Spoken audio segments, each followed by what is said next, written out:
love kids! Once we've done the computer graphics on the screen, the computer, with a ballpoint pen and a mechanical hand, draws what was on the screen onto an animation piece of paper. And it'll come out with a drawing that looks like this. And with a new piece of paper, I'll put on top of this, and I'll draw Basil running for his life on the gears. So it makes a nice hybrid between computer graphics and character animation. Hybrid animation. The blending of 3D computer-generated imagery and traditional hand-drawn cartoons. It's a technique that's been around for quite a while now. The Great Mouse Detective released in 1986, and it's often credited as the first notable example of it. But when it comes to discourse on the internet, the term hybrid animation didn't really pop up until recent years. And there's a very good reason for that. This movie was not the first use of CGI in a cartoon. In fact, it's not even the first use of CGI in a Disney cartoon. But what The Great Mouse Detective represented was a leap forward. It proved to Hollywood directors and the general movie-going audience of 1986 that computer graphics were more than just a gimmick. At least it could have, if anybody could tell it was there, but hey, that was always the goal. Audiences weren't supposed to notice. The critics could tell that something was better about this movie, but it wasn't entirely clear to them why. In Roger Ebert's highly positive review, he stated, "Computers have taken most of the drudgery and much of the expense out of animation, and the result is a movie like The Great Mouse Detective, which looks more fully animated than anything in some 30 years." And he was completely wrong. Well, okay, the movie did look pretty incredible, but it wasn't because computers magically made life easier. If anything, they made things significantly more challenging for the animators, but the results speak for themselves. We could then move through the set just like a live-action camera could do, or even more like a helicopter can do. So when the characters are running like this up the gear, the camera's panning and moving along with them in tremendous kind of shots that aren't normally possible in an animated picture. CGI was only used during the climax in the clock tower, which comprised just under 2 minutes of the total runtime. And aside from the gears, the rest of the movie was animated by hand, drawn with pencil and paper, with physical ink and paint on animation cells. It was about as old school as it got. At the time, this was Disney's second most expensive animated film ever produced and had been in development for over 4 years. To say that the drudgery and expense was taken out of animation goes to show that most people didn't really understand where computers fit in the artistic process. In Ebert's defense, this was 1986, a time where the vast majority of people had never used a computer, so the marketing gimmick of computer animation was just futuristic enough to go right over everybody's heads. And you would think that after nearly 40 years, general audiences would finally understand how artists and animators use computers, but these tools are more misunderstood now than they've ever been. Hybridizing CGI into hand-animated movies became a staple technique for studios throughout the rest of the 80s and 90s, but the goal was always to try and make it invisible, to make the two styles match as closely as possible, so it makes a lot of sense that the layman would have a hard time noticing it. There isn't a single agreed-upon definition for hybrid animation, but as I see it, it's simply the blending of 2D and 3D techniques into one piece of media. Evidently, it's been around for quite a while, but people are treating it like it's a recent development. And if you read the title of this video, you probably already know why that is. Hey, we're gonna get to you, just give me a minute. Or 7-ish. So let's go back to 1986. Even if critics and audiences didn't understand why, the general consensus back then, and even today, was that The Great Mouse Detective was pretty good. Hey fellas, I'll take off all my blues. Why, yes, that is a burlesque show that devolves into a drunken bar fight in a G-rated Disney cartoon. After 2 back-to-back box office losses, The Great Mouse Detective finally managed to turn a profit, and was considered by historians to be the movie that saved the company's floundering animation division. Jeffrey Katzenberg, the newly appointed business lead of said division, who was considered by myself to suck, threatened to shutter the whole thing if this movie wasn't a financial success. Fortunately, it was. But the studio wouldn't have been in this precarious state if it weren't for the sad financial disaster that was their prior release. Walt Disney Pictures presents The Black. Disney went to great lengths to get this movie produced on 70mm film, so we are gonna need a bigger screen.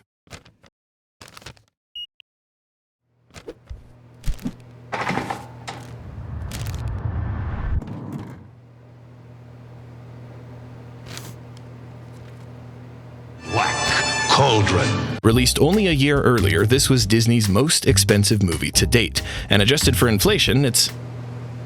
Oh, okay, actually, that's pretty normal for an animated movie these days. But it was completely unheard of for 1985, and I definitely think it shows. Black Cauldron's animation, visual effects, and detailed backdrops are gorgeous, and in spite of that, this film was considered by historians to be poo-poo and doo-doo, thanks to some mediocre performances and discount Lord of the Rings fantasy writing. I know this movie has a bit of a cult following these days, but most people know it as the bad one. And that really is a bummer, because it broke ground by being the first American cartoon to use CGI in its production. It also has Disney's whiniest protagonist. Is this to be my life? A magic fortune-telling pig. And Gurgi. So I can kind of see where both sides are coming from. While the Black Cauldron's use of hybrid animation wasn't nearly as impressive as the Great Mouse Detectives, the computer imagery on display here was still ahead of its time, mainly because they didn't try to make it obvious that it was even there. In fact, the B-roll that I've been playing for the last 15 to 20 seconds or so contains almost every hybrid CGI shot that made its way into the movie. Did you notice? I bet you didn't. But sometimes you have the exact opposite goal. Tron was a live-action movie from 1982 that was enhanced with CGI visuals that they took the pleasure of shoving right in your face. But that was always the goal. They wanted it to be obvious that it was there, and the story was written to facilitate that. The characters were in a computery world, so naturally the world looked computery. And for the time period, it was unique and novel. There really was nothing else like it. And while groundbreaking, it was considered by historians to give me a headache. Blending animation with live-action footage is a topic worth exploring all on its own, but I specifically want to focus on the merging of 3D CGI with hand-drawn 2D techniques. The reason I mentioned Tron is because in the 1980s, when people heard CGI, they thought of this, not this. The way the Great Mouse Detective and Black Cauldron were able to blend their use of computer animation so seamlessly is through a technique called rotoscoping, which is the act of meticulously tracing over source material frame by frame. Studios would implement this when they wanted to add a level of realism to their cartoons. In both movies, they specifically used it on complex shapes that needed to be viewed in motion, the exact sort of thing that would have been a nightmare to animate by hand. Back in the day, precise, sharp angles were the exact kind of thing that computers excelled at rendering. That's why they wanted CGI to enhance the hand-drawn animation instead of replace it. But Disney wasn't the first studio to make use of computers, and they weren't the only ones innovating in the 80s. Golgo 13, The Professional, was a Japanese movie from 1983 with an intro sequence that is considered by historians to have cool skeletons with guns. It's also thought to be the first time 3D CGI was integrated into a traditionally animated movie, and if you look real close, you might be able to spot where. As an animator and visual effects expert, I've spent hours analyzing this scene, and I'm pretty sure the CGI parts are the parts that look like it. If you Google hybrid animation, you'll probably see lists with a bunch of modern 3D animated movies that incorporate some hand-drawn elements, like Into the Spider-Verse, Puss in Boots: The Last Wish, and The Bad Guys. In fact, CBR.com, which as far as I can tell is just BuzzFeed for nerds, has a list called Every Hybrid 2D 3D Animated Movie Ranked According to Rotten Tomatoes. It has 9 examples, the oldest one is from 2012, and 3 of them aren't even movies. Geez, not even going to put the Iron Giant on here, huh?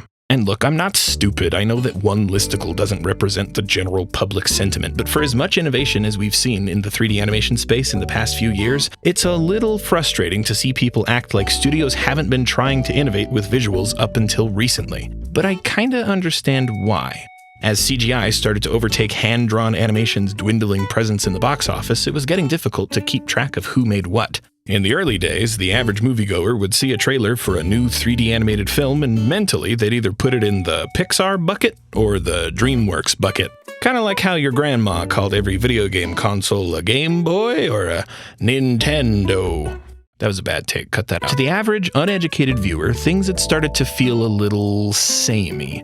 There were obviously going to be outliers, but nothing your grandma was going to watch. So when something came out that was completely unique, that didn't look like anything else, and existed within an established intellectual property that people already liked, that got everybody's attention. This is why everything changed in 2018 when Into the Spider-Verse released. Well, once it hit Netflix. It was a bit of a box office sleeper when compared to all the other Spider-Man movies and was 5th place in the animation category for that year. But in spite of its moderate success story, what it really became known for was the way it blended techniques. Up to this point, we'd seen a lot of traditionally animated movies that incorporated 3D elements for added effect, or as an animation assist, or to make possible what was previously impossible. But by the time movies switched to being pretty much fully CGI, medium blending more or less disappeared, and Into the Spider-Verse brought it back. It was the first full-length movie to blend 2D techniques into 3D animation, the opposite of what had become so common decades earlier. And some say it kicked off the renaissance that influenced the sudden stylistic shift that we see in so much of modern animation. Into the Spider-Verse really did change animation forever. Except it wasn't actually the first 3D movie to incorporate hand-drawn elements and mimic traditional animation techniques. The Peanuts movie did that 3 years earlier, and I don't see no Peanuts on no listicle of every hybrid movie, so what gives? Why do people seem to think that hybrid animation started here instead of here? Well, the answer is complicated, but it all starts with, say it with me now, the number of frames per second and the decision of when to switch between animating on 2s or 3s and when to utilize interpolation techniques. What's a cartoon? It's frame rates. I'm going to talk about frame rates now. There should be a very obvious difference between this and this. Both are animated in 3D, but the one on the left feels way more cartoonish, and that's because the only frames you see are the ones that I posed manually. The hand on the right used all the same poses, but with interpolation enabled. That means the movements between all the poses were calculated by software and blended together with some added motion blur. The industry standard for film and TV is to display 24 images, or frames, per second. To put that into perspective, that means in a hand-drawn, traditionally animated cartoon, somebody had to draw 24 new images for a single second of video. That's called animating on ones, and it's an insane amount of work. But even the smoothest, most fluid animation you've ever seen will skip drawings as needed, because your brain is really good at filling in the gaps. A new drawing every other frame is called animating on 2s, a drawing every 3 is called animating on 3s, 4 is on 4s.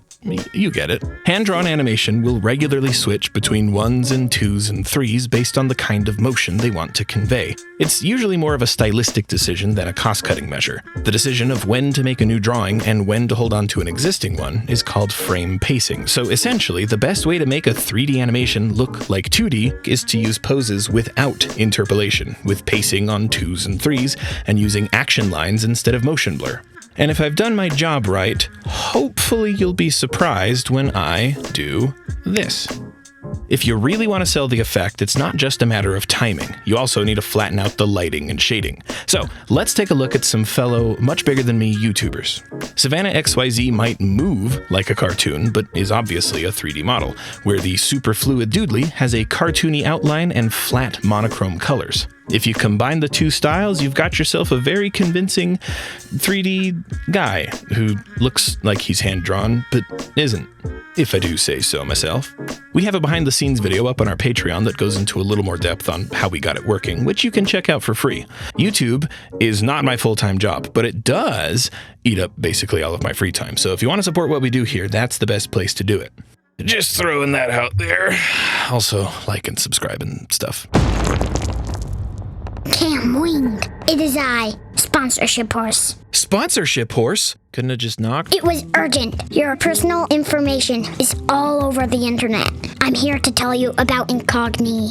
Incogni? I'm already using them. And they're sponsoring this video. Oh. This is going to sound like I'm exaggerating, but I used to get 3 to 4 political spam texts every single day. And since I registered my YouTube channel as a business, the amount of junk mail practically doubled. But once Incogni started scrubbing my personal info, it pretty much stopped being an issue. Actually, come to think of it, how did you find my apartment? Data brokers are able to buy and sell your personal info whether you know it or not. And nothing bad has ever happened because of that. account. These brokers are required to remove your info upon request, which is where Incogni comes in. It just takes a couple minutes to sign up, and pretty much immediately they'll start sending requests to have your info removed on your behalf. You could do this yourself, but there are hundreds of brokers, which is why Incogni gives you a handy little estimate of how much time you saved by letting them do it for you. That's time you could spend on important stuff, like patching a giant hole in your wall. I'm the government of USA. When you're ready to get started, you can visit incogni.com/camwing to get 60% off an annual plan. Why do you invite me here if you're just gonna do the whole ad by yourself? I didn't invite you. Take your personal info off the market and directly support the channel while doing it by visiting incogni.com/camwing or by clicking the link in the description.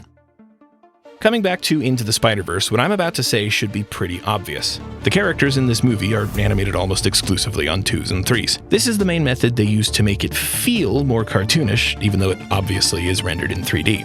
If they use any interpolation, it's very sparingly. Pretty much every pose was handcrafted one frame at a time, like a stop animation movie. In addition to that, they use a lot of heavily exaggerated poses to emphasize the force and speed of emotion. Like in this scene, in a single pose, he goes from seated to standing with his fists raised. He gets a couple poses of wind-up, then on ones, bam, he punches the car and holds it for 2 frames. They added a motion smear, but only to the second one, which conveys a sense of speed when nothing else is changing. But let's go back a couple frames and look at the car. There's a sort of after image of it trailing behind. Those are called multiples, and you'll see them in the next frame when it starts flying away in the opposite direction. You can barely notice these things in motion. It's literally blink and you'll miss it, but all of these little details added up are why it feels so cartoony. Smears and multiples are used to convey movement in cartoons, but most importantly, these same techniques are used in comics, which the Peanuts movie used to very faithfully mimic the newspaper strip it was based on. After winding up, he throws the snowball, but instead of a smear, we get these 2 motion lines, like in the comic. When the ball comes flying back at him, it only takes 2 frames to pass from the left to the right, knocking him in the air in the process. A lot of motion in not a lot of frames. So we've got the same exaggerated posing, motion lines, hand-drawn facial features, animation on 2s, and both movies even use comic book action words. The Peanuts movie was a huge step in the direction of bringing back the sense of cartoonishness to 3D movies, but it still latched on to that Pixar look. The realistic lighting and shading, the simulated hair, the stylized but mostly photorealistic environments. Into the Spider-Verse threw all of that out the window. Lighting and shading are much sharper, textures are exaggerated and messy, they feel more hand-painted. Hair is still simulated, but it reacts to the light like a drawing. If Peanuts was lightly mimicking traditional techniques, Spider-Verse took that mimicry and turned it up a couple notches. But you can still easily tell where 3D and 2D start and end. It doesn't quite blur the lines in the same way that the Great Mouse Detective's clock tower sequence does, but it isn't trying to. The contrasting styles are a conscious decision because they wanted this movie to look different. Both Peanuts and Into the Spider-Verse clearly hybridize 3D rendering with 2D animation techniques, but the reason this one gets all the credit for forcing animation to evolve and breaking the rules of 3D animation is because of what it didn't do. It didn't look like anything else. Hybrid animation obviously did not start here. It didn't even start this century. But when everything else before it kinda looked the same, all it took was for one movie to look like nothing else to make everybody realize, wait, this rocks. Let's start doing that. And then they did. Into the Spider-Verse proved to studio executives that movies are allowed to look like whatever they wanted, and that audiences responded well to taking risks. I mean, not always, but sometimes they do. So, in 2021, Sony Pictures Animation produced The Mitchells vs. The Machines, and since it was made by the same studio, it was made by a lot of the same people who made Into the Spider-Verse, including the same producers and most of the same visual designers, so it uses a lot of the same techniques and animation style, which means I don't have a ton to add here, other than it's really good and you should watch it. But in 2022, DreamWorks released The Bad Guys. 3D animation had always allowed for highly detailed character design, the kind of thing which would have been a nightmare to animate traditionally, but The Bad Guys inverted that philosophy, where characters were designed with simplicity as the goal, like they were originally meant to be animated with pencil and paper. The characters hold on to key poses for longer and quickly snap from one to the other. You'll see shots with backgrounds that look hand-painted, but as the camera moves through them, you can tell that it's stylized CGI. Dust and smoke effects are simulated at a lower frame rate with sharp lighting to look as flat and hand-drawn as possible. Most characters have a set of individual teeth, but when the animators want to exaggerate a specific emotion, they'll swap out the models for a big, toothy grin or an angry, pointy snarl. What makes the bad guys look so distinct isn't that they tried to pull elements of hand-drawn animation into a CGI movie, because there's really not a lot of that. It's in the way they integrated classical animation techniques into their 3D animation pipeline. They found a way to make it feel like a hand-drawn cartoon without exactly looking like one. Actually, now that I say that, I guess it's not really a hybrid, but it looks cool. And DreamWorks was on a roll because their next theatrical release was Puss in Boots: The Last Wish, a sequel that nobody asked for to a movie that nobody liked. Aside from the fact that it even exists, the most absurd part is that it's, really good. In terms of animation, they went in a bit of a different direction than the bad guys, since this is technically a spin-off of Shrek. So instead of upping the cartoonishness, they leaned into a painterly storybook style, where the environments look like they came straight out of an illustration, which is a nice callback to the original movie it's based on. Most of the characters are animated just like any other 3D movie with smooth interpolation, but it's all about the details. Their hair looks like it was scribbled with pencil. The eyes don't reflect light, so they look flat and hand-painted. And certain features are accentuated with line work. But where it gets cool is when the story takes us to an action sequence. It's like a switch is flipped and suddenly the motions are exaggerated with posing on 2s and 3s, with smear frames and action lines. Then once the scene starts to calm back down, the frame rate returns to where it was, like a signal to the audience that things are under control. The movie enters cartoon mode when they fight, and it goes back to storybook mode when things are calm. It's a very cool effect. Peanuts, Spider-Verse, Mitchell's vs. the Machines, The Bad Guys, and Puss in Boots are all very different movies that managed to capture a lot of the same feeling. And that came from the similar ways they chose to mimic traditional animation styles. In an industry where there's a term for just about everything, surprisingly, there isn't a name for this particular technique. But I think stylistic mimicry makes the most sense. The decision to pull traditional techniques into 3D movies feels very new because it is. The goal of blending mediums together was to draw attention to it, to make it stand out. But back in the 80s, when Disney pulled 3D techniques into their traditional movies, they were shooting for what I'm going to call stylistic uniformity, where you don't even realize that the hand-drawn cartoon you're watching has elements of CGI hiding underneath it. Their goal at the time was to blur the lines and ensure that the average viewer wasn't going to be able to tell what parts were rendered in what way. Like Prince Eric's ship in The Little Mermaid. If you know what you're looking for, you can tell it's 3D, but in 1989, it wouldn't have screamed CGI to the average audience member. By the time The Emperor's New Groove released in the year 2000, Disney had really gotten that down to a science. In this scene, Kuzco and Pacha, who are both hand-drawn, were tied to a CGI log, which looks so seamless that I bet most of you didn't notice it was 3D until I pointed it out. They do this with a number of props throughout the movie, and as somebody who watched it over and over as a kid, I'm actually kind of shocked I didn't know about this until now, which means they totally nailed it. In a primarily hand-drawn movie, animation teams will make an effort to uniformly blend 3D animation into it, but the inverse sounds nearly impossible. If your movie is primarily animated in 3D, how would you seamlessly add hand-drawn elements in a way that nobody will notice? Well, that's exactly what Arcane did. Watching this, you would be forgiven for assuming that everything you see here was just stylized CGI, like what these movies did. And the characters definitely are. In the earlier examples, I talk about backgrounds that look hand-painted, but you could tell they were 3D when the camera started moving. But in Arcane, they actually did hand-paint all these backgrounds, and surprisingly, it was done as a cost-cutting measure. As a Netflix streaming series, Arcane has 9 episodes that constitute around 6 hours of animation, where animated movies are usually less than 2, and they don't have a movie budget, so they needed to find a way to make more with less. Shots like this, with the level of detail on display, would have taken a 3D artist weeks to model, texture, and light everything, but if you're only going to see it from 1 or 2 different angles, a painter could make static backgrounds with a similar level of detail in just a couple days. There's a really great video that breaks it down quite nicely. Same thing here, they don't need to 3D model anything here. They just need a painting and project that painting into those layouts. And then they need some shadow catchers so they can later composite with the 3D characters. In their efforts to save as much time and money as possible, they created a whole new visual aesthetic. Galactic used a lot of the same techniques, but instead of projecting the backgrounds onto 3D geometry, they stayed as static hand-painted images, like what they used to do in traditional cartoons. The main characters are always 3D, but the background elements could be just a moving image. It's hard to tell what mediums are being used and when. Stylistic uniformity is all about invisible blending. The uses of mixed mediums should come together so seamlessly that you either don't notice it's there or it becomes difficult to tell which medium is which. Stylistic mimicry is all about making one medium look like another, but they aren't necessarily trying to mask the fact that it's there. Like, sure, Into the Spider-Verse might capture the feeling of hand-drawn animation, but it's obviously just mimicking it. You can tell it's all CGI.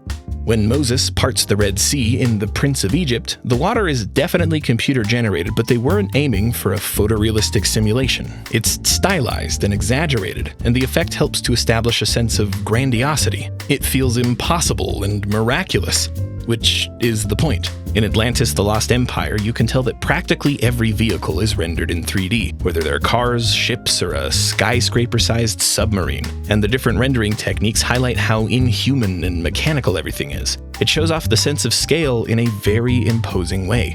It's used to the same effect in The Iron Giant. Having the title character rendered in a different medium from everything else is not only part of the style, it's part of the story, to show how he doesn't belong and why everybody is understandably scared of him. Even though he doesn't fit in the world, he very seamlessly interacts with the world. Klaus does something extremely unique, where the bulk of the movie is traditionally animated, one hand-drawn frame at a time, but it was lit and shaded using 3D rendering techniques. This allows for characters' eyes to have realistic reflections or diffuse light on their skin. They developed a set of custom machine learning algorithms specifically designed to make their cartoon mimic CGI. Insider broke it all down in a behind-the-scenes video that I highly recommend watching after you finish this one. It's some very cool stuff.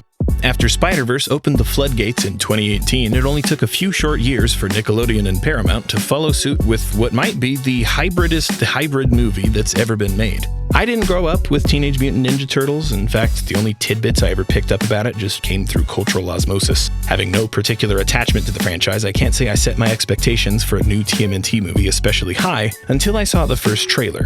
People have accused it of just copying the Spider-Verse style, but those people are stupid. And if you are one of those people, I'm going to prove to you that you're stupid. This movie is animated on 2s and 3s like Spider-Verse, but everything, and I mean everything, looks like it came straight out of a sketchbook. Diffused background lighting bleeds like watercolor. Light sources in view of the camera, like the headlights of a car or an overhead street lamp, use scribbled lines instead of simulated glare. In fact, if I could describe the design motif of this entire movie in 2 words, it would be scribbled line work, because it is everywhere. Particle effects, reflections on glasses or glare from a movie screen, action lines during fast movement. When the camera quickly pans, we don't get motion blur, everything in frame gets scribbly. Fur and hair looks like it was drawn on. But it isn't just the visual effects. The 3D geometry of the world is messy and asymmetrical. There's a very hand-drawn irregularity to all of the models. The handles and vents on these locker doors are all slightly different shapes. The hallway is rectangular, but the lines aren't perfectly straight, and it's like this everywhere they go. Human characters in particular are modeled with an asymmetry to them, like they were hastily doodled in a few seconds. The turtles were raised by their dad to be scared of humanity, to avoid interacting with them at all costs, and most of them are designed with this funky ugliness to them, except for April O'Neil, the one human character who accepted the turtles for who they were and the first friendship they ever formed. I'm not going to spoil anything here, but by the end of the movie, as they gain a better understanding of them, the human characters take on much friendlier designs. It's subtle, but it's a really nice touch. The art style is what drew me into it, but the story is fantastic. I kind of can't believe how much I love this movie. In the way they mimic 2D animation techniques, they were able to uniformly blend everything together completely seamlessly. So I wouldn't stick Mutant Mayhem into the stylistic mimicry or stylistic uniformity buckets, because it's both. The problem with covering such a broad topic is that no single script will ever be able to do it justice. There was a lot more I wanted to talk about. I ended up cutting almost 20 extra minutes just to get this video to a reasonable length. And I barely even mentioned anime. There are some insanely cool examples. If this video does well enough, I'd definitely like to revisit. Hey, Kimling, What's up? you put smiling friends in the thumbnail? Yeah? So? Spend 25 minutes. Why haven't you talked about it? Oh yeah. I should probably do that. Since I'm apparently in the business of categorizing and naming stuff, there's a third hybrid animation style that you really don't see that often, which I call stylistic dissonance. The objective wasn't ever to blend things together, it was to highlight the contrast between blatantly unmatched aesthetics in the same scene. Smiling Friends is a predominantly hand-drawn cartoon, but they'll regularly pull in different characters from entirely different mediums. You mostly see it used for comedic effect, but if they wanted to invoke a sense of fear, they managed to pull that off pretty well too. Quite a few times, actually. Smiling Friends is legitimately kind of scary on multiple occasions. Okay, I guess I'll just go now. They go out of their way to make every mixed media character as distinct looking as possible. Gwimbly looks like he came straight out of a PS1 game, low resolution with jittering Z-buffer and everything. Troglor looks like a PlayStation 6 game with over 1 quadrillion polygons, like a true icon of modern gaming. He's quick, he's smart. Hey, yeah, no, don't shoot that, please. But they don't just limit it to CGI, there's a lot of stop animation too. Living snowman, huh? Alright, I know how to fix this. Whoa, hey. If Smiling Friends is hand-drawn at its core, The Amazing World of Gumball is predominantly... Okay, actually, I don't know how they made this. But I don't think there's a better example of a show that smashes different styles and mediums together so unapologetically. The photorealistic environments coupled with 2D protagonists and a wide variety of 3D side characters makes for a series with a style that is truly impossible to replicate. Nothing about this world makes any kind of sense, but that is very much the point, which is reflected in its use of mixed mediums, and I definitely did not take any artistic inspiration from them. The mishmash of mismatched styles shows up in a lot of indie animation as well, like on Deadly Comics channel, who is particularly good at this, or on Max G's series Brain Dump, with a 3D animated protagonist and environment with 2D facial features and side characters. And I definitely did not take any artistic inspiration. Thank you to Steve Adderton, Lysandra, NB God of Destruction, Robopuffin, Jocko, Agent Seed, Dement Man, /999, BeatSpark, Kinetic Media, William Zorio, Liberty Loves, MK6900, and C Miles for supporting the channel on Patreon. If you want to see your doodle in the end credits along with these fine folks, plus bonus videos and behind-the-scenes footage, visit patreon.com/camwing. If you signed up for the doodle tier, I'd like to formally apologize for the people who waited like 2 months for their doodles. It's been a very crazy month. I really want to try to get back to a once-a-month schedule instead of every once in a while, but you know what they say about scope? It do be creepin'. And my scope is really creepy.